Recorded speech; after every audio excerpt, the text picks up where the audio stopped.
Good morning, good morning, good morning. Oh my God, super exciting day. I don't know how many of you are actually watching, but we had a second bank failure, which, you know, I think that's kind of what the Fed was waiting for. But before I even begin, my name is Adam Kahn. This is my half-assed channel. And for those of you who aren't aware, I am not a financial planner, I am not an accountant, and I'm not a lawyer. So please use any of the information on this channel for entertainment purposes only. Reach out to your financial planner, your accountant, and your lawyer for any financial decisions you make. And to be perfectly honest, I don't know that you want to listen to anything I say. So entertainment purposes only. Now that being said, what I tend to look for is market moves that don't make sense with the news. And last night, I don't know how many of you watched the other video. Last night, the S&Ps were up 65 handles, which is huge for it to open up. I think it was down 20 or 30. And I know it was down over 30 on the lows and seems to have some real buying that's come in and started taking the other side.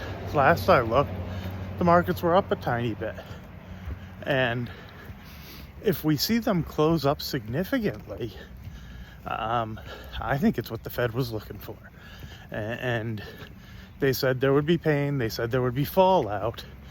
I don't think we're going to see the same types of corrections that we saw in the internet bubble or in the housing and financial crisis. I think they've learned a lot in the past 30 years about how to handle these ups and downs. Sorry, I'm trying to get the sun out. And really, they'll mitigate their way through it. They've already guaranteed all deposits on the banks, which is actually pretty amazing in my mind. I guess I shouldn't be surprised, but there's a lot of crypto investors and a lot of other things, from what I understand, in these banks that I don't know should be protected quite the same way. But it's nice that the federal government's stepping in and doing that. And the other thing they're doing is they're guaranteeing that the money will be available by the end of the day, if I heard right. So any business or anybody who operates through those banks will have liquidity so they can pay payroll and whatever else they need to. So it's hard to imagine it'll have too big of an impact other than the things they wanted it to.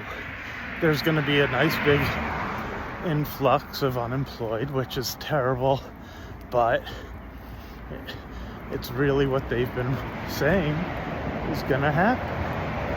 So look for markets that don't do what they should.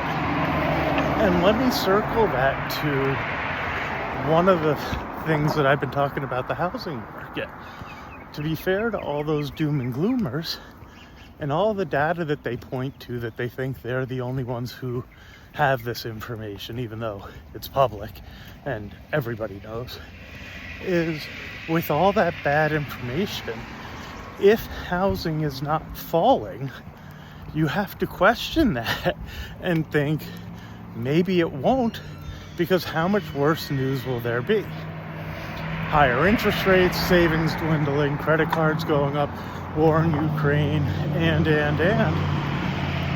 What would it take to cause it to collapse?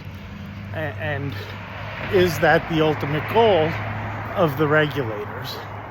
Which I don't think. They just don't want to see it get worse. So, hard to imagine we're going to collapse. I just don't see what's going to push us there. Anyway, I wanted to keep it short. Give a thumbs up, like, subscribe. I'm going to continue with my walk.